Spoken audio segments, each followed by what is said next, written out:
Hello and welcome to FPL Mate, your best mate for fantasy Premier League content for the 2022-23 season. My name is Dan and today we're going to do my Game Week 23 team selection as well as looking at my scores from Game Week 22. We're going to talk about captaincy and transfers as well. There's some key decisions to be made this game week that I want to talk about. So guys, if you do enjoy this one, please do leave a like, please do subscribe if you're new around here. Let's first of all have a look at my scores from Game Week 22. Okay, so it feels good, guys. It feels very, very good to have a lovely score this game week. The triple captain on Rashford paid off. I'm so glad about that. 20 points times 3 equals 60. That's a really, really nice score from just one player. And then after that, you know, the rest of the guys can do whatever they want at that point, really, can't they? But yeah, shout out to all of you guys who also backed the triple captain on Rashford. It seems to have worked out really, really nicely for us. So I think we can all be pretty pleased. Give ourselves a little pat on the back and then move on from here, of course. But yeah, a score of 111 points minus 4, that takes us to 107 points for game week 22. It's halved our rank, more than halved our rank, from 931k all the way down to 443k. It feels so nice to be back on the right end of things, getting to more close to the ranks I want to be at. The next goal is to get into the top 100k. We can definitely do it. We've got some big double game weeks and blank game weeks coming up, and we've got some strong plans as well. So feeling very, very positive right now, and I'm sure a lot of you guys should be feeling positive as well. It does feel like at this stage of the season, if you are really committed to try and do really well at FPL and you have those plans in place, then you are going to eventually rise to the top, and I hope that's going to be what's going to continue to happen. So yes, that's the 6th green arrow in a row, all green arrows since the World Cup break. I'm committed now. No more red arrows for the rest of the season. Greens only. This is a red-free zone from now on. Yeah, shout out to Kepa as well, doing really well. Fernandes was a good transfer in the end. A little bit disappointed by the Arsenal guys that I brought in, Ødegaard and Nketiah. Didn't get the points against Everton. It was a poor result for Arsenal, all in all. Harry Kane still bagging goals even against Man City, so pleased with him as well. Overall, I'm pleased. Very, very good. Shout out to all of you guys who got over 100 points as well. The 100-point club for the first time in this season for me. Hopefully a few of you guys got there as well. On to Game Week 23. Like I said, we do have a plan moving forward, and I'm feeling pretty positive. I'm feeling pretty optimistic. We've got a big double game week. We've got 3.2 million in the bank. We've got 1 free transfer. What are we going to do with it? Well, first of all, let's just lay our team out on the page for you guys. First of all, we've got Kepa in goal. West Ham is a pretty decent fixture. You would imagine that this is another game where Chelsea are going to keep a clean sheet. Very low scores from Chelsea are keeping Kepa in good points here as well. The 0-0s and the 1-0s means that Kepa is obviously, like, sometimes on bonus points as well. He's making a lot of saves. He's actually got some of the best save percentages in world football at the moment in the league. It really is quite incredible. He's actually a genuinely good goalkeeper, and I feel like we should all at this point kind of sit back and appreciate that actually all of the banter we've given Kepa in the past, he's moved past this and he is a very decent goalkeeper. So West Ham away from home, still think this could be a very, very good fixture for some more clean sheets, maybe some save points, maybe some bonus points as well. That's what I'm hoping for indeed. Into defence, we've got Kieran Trippier. Against Bournemouth, you would say that this is you'd be pretty confident of a clean sheet here, really, because Bournemouth, obviously a team that doesn't score too many goals, and Newcastle, a team that doesn't concede very many goals. In fact, they're pretty much consistent on the clean sheets, aren't they? A little hiccup last game week for the Newcastle guys in terms of clean sheets, but moving forward, I think this is definitely a good opportunity for a clean sheet. So Trippier, 2 game weeks left before his blank. Let's see what he can do against Bournemouth, but you would imagine clean sheets, that also means bonus points for Trippier, given the amount of chances he creates. Can we grab an assist? It feels like it's been a couple of weeks since we've got an attacking return from Trippier. Let's see if he can do that as well. But hey, Trippier, he's Mr. 9-pointer, Mr. 8-pointer, 9-pointer. Let's see if he can continue that consistency that he's shown all season. We've still got Luke Shaw in the team against Leeds. I appreciate that Leeds obviously did score 2 goals against Manchester United in that last game, but they were kind of low XG chances. I think Leeds only managed about 0.6 XG in that game. So that would suggest that, you know, maybe, yes, they did score goals, but did they get as many attacking opportunities as the scoreline actually kind of showed? Maybe not. So I think this could be an opportunity for a clean sheet. Maybe. I hope so anyway. Luke Shaw maybe with some attacking returns as well. We did see him with a decent amount of creativity in that last game as well. Some people may say that he deserved to get an assist in that Leeds game as well last night. I'm kind of on the fence about that one. If I'm honest, even as a Shaw owner, I can kind of understand why that was not given as an assist. Was it a shot? Was it a cross? I think it was a misplaced cross, to be honest. So yeah, a minor L there, but certainly going forward, you can see that Shaw is still getting in the right areas. He's still being creative, and he looks pretty good. So happy with Shaw. Little shout out to Dallo as well, by the way, in that game, who I thought looked really quite good, actually. Very creative. But yeah, Luke Shaw against Leeds and then against Leicester. 2 decent fixtures from him, and then after that, we've got the blank. We've got some kind of rougher fixtures for Manchester United. Maybe that's the kind of point you might want to reconsider Shaw in your team. I think he's a player that can be sacrificed in Game Week 25, but for now, we're going to stick with him. We've got Ake next, and I don't think Ake is actually going to be the best defender to go for anymore. I've kind of changed my mind a little bit. In terms of Man City defenders, if I'm going to go for one right now, it's probably going to be a Kanji, maybe followed by Rico Lewis, and then maybe followed by Ake. I do still really like Ake, and I do think he is the best kind of left centre-back, left-back at the club right now at Man City. But at the same time, I am a little bit worried about his game time. Maybe Laporte is going to play sometimes on that left-hand side of that defence. I guess we'll have to see, won't we? But I think Ake is still one of my favourite Man City defenders. He's just not the favourite Man City defender. And let's be honest, like, when he is playing, he looks pretty good. Like, Ake is getting forward a little bit. He is creating a little bit for his teammates. He is taking shots there as well. We saw him score a goal in the Cup the other day as well against Arsenal in the FA Cup. So can he bring that to the Premier League? I really hope he can. And we've got double game week, so double the opportunities for him to play, double the opportunities for points. Hopefully he plays in that Aston Villa game, because I think that's going to be the big opportunity for a clean sheet. Although, to be honest, I think the Arsenal game could be pretty cagey as well, to be honest. But certainly with the fixtures coming up, Forest and Bournemouth after that, Ake is going nowhere in my team. I feel like, for me personally, I'm not really looking at getting any other Man City defenders. I feel like that might be a little bit sideways, so I'm going to stick with Ake for now. Maybe he's going to be a problem that I have to deal with in the future, but for now, I'm happy. Into midfield, we've got Bruno Fernandes, a player who I intended on removing this game week. I think I am less certain about that one, to be honest. I thought he played very well in the double game week, even though he blanked against Leeds. Man, was he creative. He could have had so many points in that game. Fernandes could have had an absolute haul, but alas, he didn't. He's got the same fixture again against Leeds, round 2. He's super nailed on. He's on penalties. We know that now for sure. And I feel like he is a very good player to have, but it's a case of, and you guys are going to be in the same situation as me, probably want to get in a Man City midfielder, right? You want to get in a De Bruyne, you want to get a Mahrez, maybe you want to get Saka in, and the only way you can do that is by selling Fernandes. So you've got to think about the upside of the double game week this week, and also the fact that we've got a blank in 25 anyway. You're probably going to want to remove Fernandes by game week 25, no matter what you do. So is it worth removing him now? Is it worth sticking with him? It's a big question for the game week, isn't it, guys? Rashford up next. Leeds, again, a good fixture. He obviously scored against Leeds already. I feel like Rashford could have actually got even more points if he was playing the whole game, either on the left-hand side or as a striker. We saw once again, whenever Rashford plays on the right, he just cannot be as effective from that side of the pitch. So hopefully, finally, Ten Hag has maybe learned his lesson on that one, or that little mini experiment of Rashford on the right-hand side. Didn't work out. Can we please see Rashford with the amazing form that he's in, you know, better than pretty much any player in the Premier League right now? Can he stay in the left mid position, the left wing position? I hope so. Maybe playing a striker. Let's see. I guess it's going to depend on how favoured Weghorst is. If Martial can be back available, who knows what's going on there. But certainly pretty happy with Rashford going forward. And I feel like he's the kind of player who would actually like to keep even in that blank game week, and then bring him back, you know, bring him back in for that Liverpool game as well. Could be some more nice returns for Rashford, to be fair. And I feel like he's just like one of those essential players at the moment. I'm sure you guys probably agree with that one. Next up, we've got Ødegaard. We brought him in last game week for Almiron. Didn't pay off immediately, but we've now got 2 double game weeks, which is really, really nice. The Brentford Man City game week, I don't think is as strong as a lot of people are kind of maybe making it out to be, but at the same time, Ødegaard has been in some amazing form since the whole season, if I'm totally honest.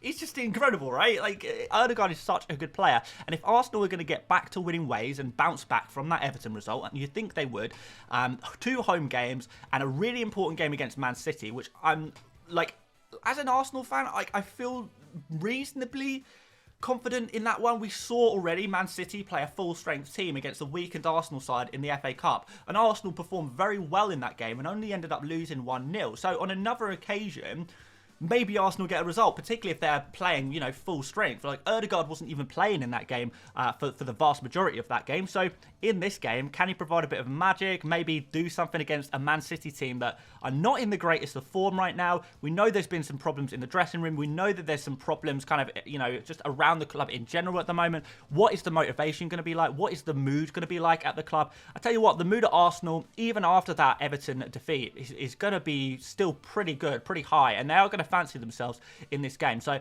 Ødegaard, very, very excited. I know I feel like I didn't really get the full Ødegaard experience in Game Week 22. And I'm looking forward to hopefully getting that in 2 fixtures in Game Week 23. We've got Martinelli next, which is a really interesting one. Obviously, he has fallen out of favour among FPL managers. I think there is a little bit too much panic around him, if I'm honest, because people are saying Martinelli is a minutes risk. Yes, I appreciate with Trossard coming in, he's not going to be playing as many minutes as before, but he still started, you know what, pretty much every single game this season. So I'm not too worried about him not starting. It's just about whether he starts playing 60 minutes, 70 minutes in games. Maybe there is the occasional rotation, and the fact that we've got 5 fixtures in the next 3 game weeks kind of maybe suggests that maybe Martinelli misses one of them, and that is, I think, a concern. And Martinelli hasn't been quite as effective from the left-hand side since Gabriel Jesus has not been in the team, but Martinelli is still, you know, putting up some fairly decent numbers. It's not like his numbers are terrible. You know, there's still opportunities for him to score. It's just not quite as much. And I feel like, said this before, you've probably heard it a million times. Right now, we want to get the best Arsenal players because we've got so much upside here. Over the next 4 game weeks, we've got 2 double game weeks, plus fixtures against Aston Villa and Bournemouth at home. This is really, really an amazing time to own 3 Arsenal players. And if money is no object, surely we want to make sure we've got the best ones. And I don't know if Martinelli can be considered one of the best Arsenal players to own right now. That can very quickly change. If Martinelli scores even 1 goal in the double game week, people are going to quickly change their tune. But I think it might be time for me to make the switch on that one. So stay tuned for that one. Haaland up front, double game week, highest predicted points of any player in this game week. You know, we know he's an absolute beast. We know he's an absolute machine.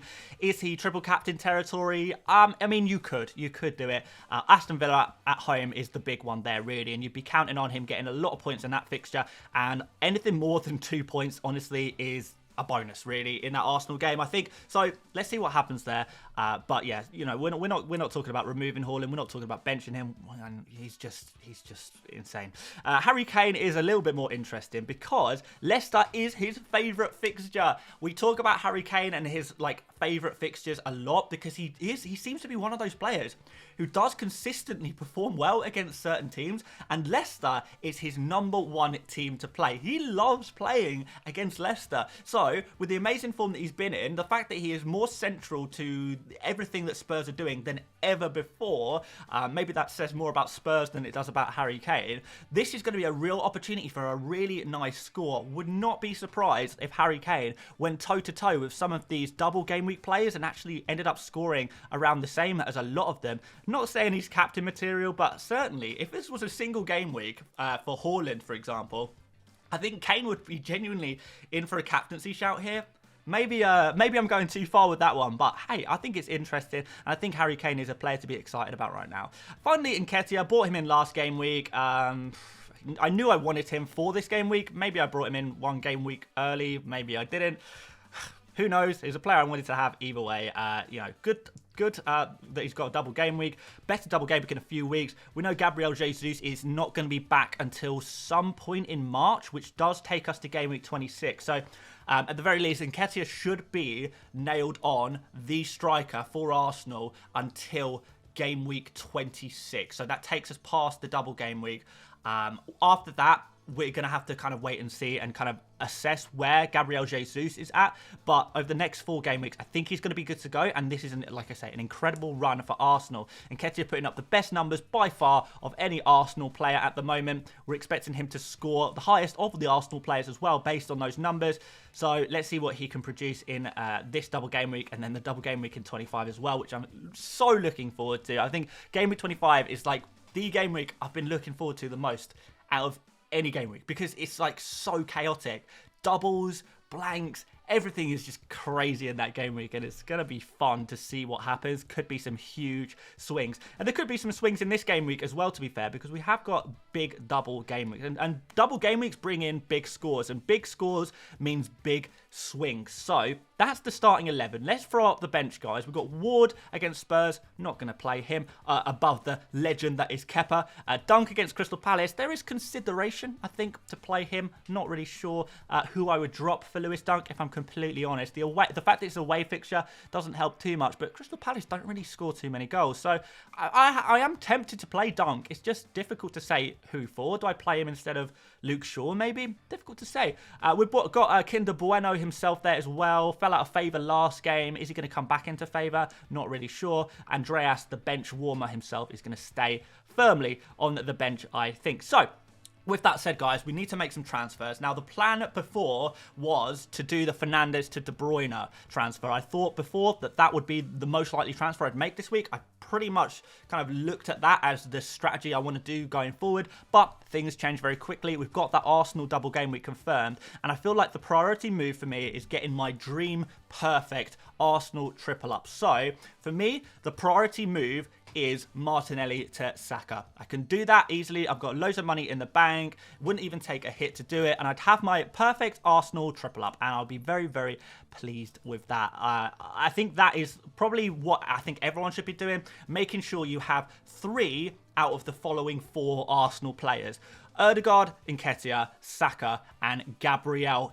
in defence. So if you've got 3 of those 4 players, I think you're good to go. So for me, all I need to do is switch Martinelli, straight switch to Saka. We've got enough money in the bank, and that does it. However, that is not the only move I'm thinking about doing. There is one more, and I still want to get that 3rd Man City player. I want to get another Man City attacker, because I'm looking at this Aston Villa fixture. The fact that they conceded 4 against Leicester last game week, and then their numbers are not good. They're like, Aston Villa's defensive numbers are not good. Their attacking numbers are fine. Defensive numbers, not so much. So can we take advantage of that? Can we take a big risk and get a different player? If I was to go for Martinelli to Saka, which I think is the priority move, I won't be able to afford De Bruyne anymore. It throws me out of being able to afford De Bruyne. So Fernandes to Mahrez does seem like a good move. So let's lock that in, guys, for the sake of this video. We'll put it on screen, guys. So that's going to be Martinelli up to Saka, Fernandes down to Mahrez, and it still leaves us with loads of money in the bank to play around with. It gets rid of one of our Game Week 25 blankers. It gets us the dream trio of Arsenal players that I'm sure a lot of people really desperate to have these players. And most importantly, it gives us 2 double game week triple ups, which is not something you get every week. Even last game week with the huge FPL scores on offer, most people were not tripled up on both Manchester United and Leeds. And this time we do get to have 2 triple ups. So I think this makes my team look pretty good. I've taken a -4 to do it, fair enough, but this puts my team in a position where it's close to perfect, and I have had to take a -4, and I know that's just one of those things. I feel like sometimes you just got to bite the bullet with a -4, particularly if you can get yourself an extra double game week player, and you know, there's a high upside there, and I think there is a high upside for going for Mahrez. I'm not 100% convinced by the Fernandes to Mahrez move. I don't feel like it's a move I have to make, but it's quite aggressive. It's definitely very fun. Mahrez has actually got much better numbers than De Bruyne, so even if there's less minutes for Mahrez, you still feel like a player of his quality who is in his kind of form could even outperform De Bruyne with less minutes, given that De Bruyne's numbers right now are just kind of in the toilet, really. They're in the bin. So this team, I look at it and I say, hey, yes, I've taken a -4, but it's pretty much perfect, and it leaves me with a situation where I have more than enough transfers to get a full 11. In fact, I could actually have 12, excluding goalkeepers, 12 playing players including 1 goalkeeper, 12 playing players in Game Week 25 as well, so it gives me a bit of flexibility there. Maybe could even roll a transfer into Game Week 26 and be able to cover all the blanks without having to use any chips. It would give me triple Arsenal for Game Week 25 as well. I would obviously have Bueno, who doubles in 25. We could think about in 25 removing one of Dunk or Shaw, leaning towards Shaw at the moment to try and get another double game week player. James Tarkowski is screaming at me at the moment. So that would give me 5 double game week players in game week 25 without having to use any chips, which is very, very nice. And we'd have 1 more free transfer after that to do something else. I know some people will be going for Liverpool players, but I feel like maybe I'll just avoid the Liverpool players. Won't go for any Liverpool players, which will be kind of fun, I guess, kind of interesting for sure. So yeah, I'm happy. Basically, I'm happy. I don't know if you can tell. I'm happy with my score last week, obviously. I'm feeling positive and optimistic. I feel like a lot of the planning that I put into place over the last few game weeks and trying to figure out where I'm going to be for the doubles and for the blanks is all kind of falling together at the moment. And I've got these strategies that are flexible enough we can make minor changes to it. Like, for example, Martinelli to Saka was never a move that I planned on making, but now that it's in front of me, it looks pretty good. And I think we're looking good, guys. I think we're looking good. So hopefully, next few game weeks, you might see my name maybe closing in on the top 100k. Maybe. Let's see, I guess. But we'll work towards it. We'll work towards it for sure. Feeling good, guys. Hope you guys are feeling good as well about Game Week 23 because this could be a fun one. Love double game weeks. Captaincy, we should probably throw that on Erling Haaland immediately. I don't think we need to talk about that one too much. Pretty obvious. Captain, he's a captain when he's on a single game week, so he's definitely a captain when he's on a double game week. Feel like his effective ownership could be over 200%, if any of you guys know what that means, though. Vice captain, I'm going to put on Eddie Nketiah, actually. He's got the 2nd highest predicted points for this game week, according to various algorithms and models. So, look, I'm happy to trust that one. It's going to be between him and Saka for me, probably. Tempted by vice captain on Saka, but we're going to throw it on Nketiah, I feel like. And there we go. That's my Game Week 23 team. Thanks for watching, guys. If you did enjoy, please do leave a like. Please do subscribe if you're new around here. Don't forget to check out some of the other videos that I've made this week. Last night, we actually did a stream where I spoke a lot about strategy moving forward in future game weeks. It's only half an hour long, so if you want to get a little bit more insight on my strategy and some various other strategies that you can use, don't forget to check out that stream. We've got other videos on the channel as well, of course, for Game Week 23. We'll have one more video tomorrow, and then we'll have a Saturday stream. Hopefully see you guys there. But for now, thank you so much for watching once again, and I will see you later, mates. Bye-bye.